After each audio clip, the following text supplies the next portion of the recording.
Welcome to Religion 100, World Religions during these crazy COVID times. Before Corona craziness, you would be walking into a classroom and there would be some kind of documentary playing. Usually I would have a show called Globe Trekker, Spiritual Journeys playing on the screen.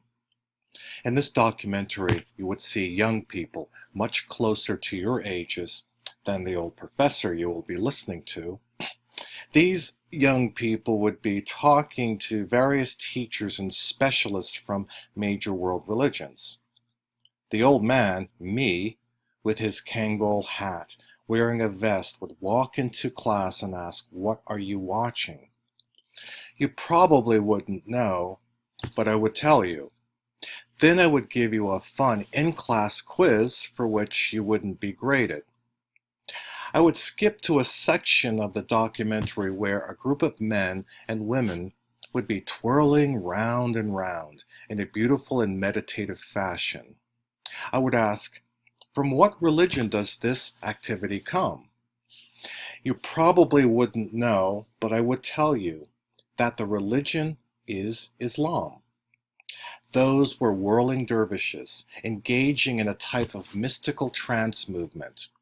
Then I would skip ahead to a young lady speaking in front of a beautiful populated square. At this square is a very beautiful looking cathedral. There is a good chance that one or more students might guess that the place to be the Vatican.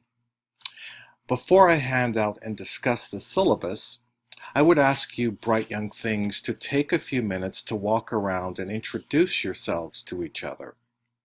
Maybe during the semester, I will attain the technological skill to have you young people meet each other virtually on Cranium Cafe. But for now, let's look at the first page of the syllabus. At the top is the basic labeling for this section and your instructor. I could have put a PhD after my name. I am a doctor, but not the kind that could cure you from a disease. My office phone number can be utilized and will be forwarded to my email. I will check my email frequently throughout the semester, even though official office hours are listed.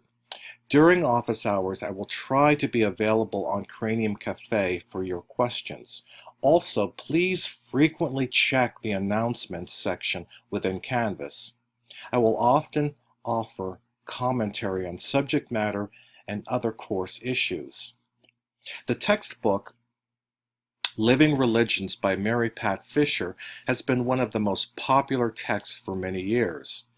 I utilized this earlier edition as it is more affordable.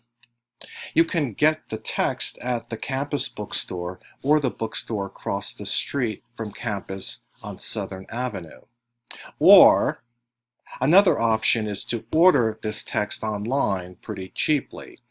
Or another option is to take your chances and not purchase the text. It is still always preferable to read material in your textbook. The course objectives portion of the syllabus states my teaching ideals and some of the necessary modifications for my live sections. And following those objectives is a 2006 statement that instructors on the religious studies side of our department began placing on their syllabi.